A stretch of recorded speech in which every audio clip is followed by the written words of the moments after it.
বানুষা কইছে এই গানটা শেষ করে দিই। পার কর অধমের তরি আউলিয়া জিলানী বলুন পার কর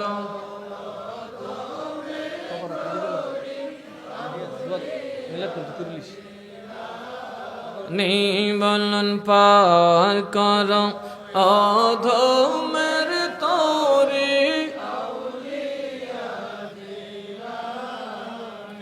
তোমার ঘসিতা পড়ে সপলাম মোরে গো সৈয়দ শাহ মীরান সনমনি সৈয়দ শাহ মীরান সনমনি আউলিয়া জিলানী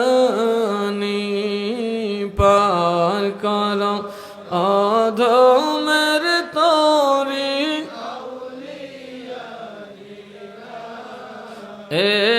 কিয়ামত জীর্ণ তরি গব গম হিনি নাই কেমনে হোয়ের বৈঠা বাই রে আমার টানে টানে হিয়ায় জানে গো রে বন সোয়াইয়া ওঠে পানি আউলিয়া জিলানী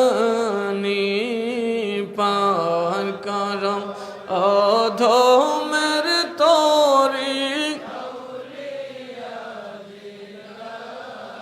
বাগদাদে লীল সমাজুতে জগৎময় যেমন চন্দ্রের উদয়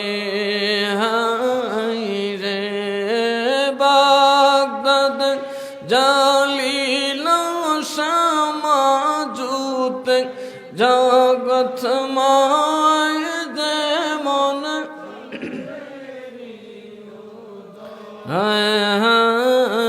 রে অজান কৃপা বলে পাশন গলে গো অজান কৃপা বলে পাশন গলে গো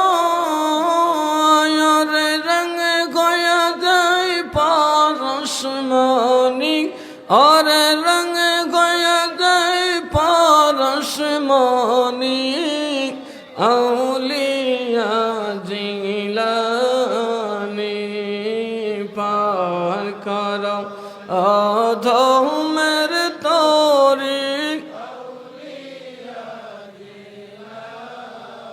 সুবহানাল্লাহ কইতেন না। এই বানুষা একজন সাধারণ মানুষ, ভাদিকারা ওনার মাজার শরীফ, একই সাধারণ মানুষ, কিন্তু এই যে পয়ারটা লিখছে বাংলাতে, এটা কুতুবউদ্দিন বখতিয়ারি কাকি রহমতুল্লাহ আলাইহির ফার্সি শেরের অর্থ। কুতুবউদ্দিন বখতিয়ারি কাকি কি জানেন? খাজা গরিবে নওয়াজের একদম প্রধান খলিফা। উনি সেটা লিখছেন ফার্সিতে, আর বানুষা এটা লিখছেন বাংলাতে। সুবহানাল্লাহ কন্যা। তাহলে কি হবিগঞ্জের মধ্যে আল্লাহর নিয়ামত আছে না নাই? হবিগঞ্জে আল্লাহর নিয়ামত আছে না নাই? এখন বানরে জিগা তুই অত বিশ্বপণ্ডিত তৈরি করতে আমারে মিরান সাহেব দইরা বরফ হিসেবে ডেগো দিছে, আর বরফির এমন এক ওলি যার দিকে একবার নেক নজরে তাকায় তার ইহকাল পরকাল কামিয়াবি নসিব হইয়া যায়।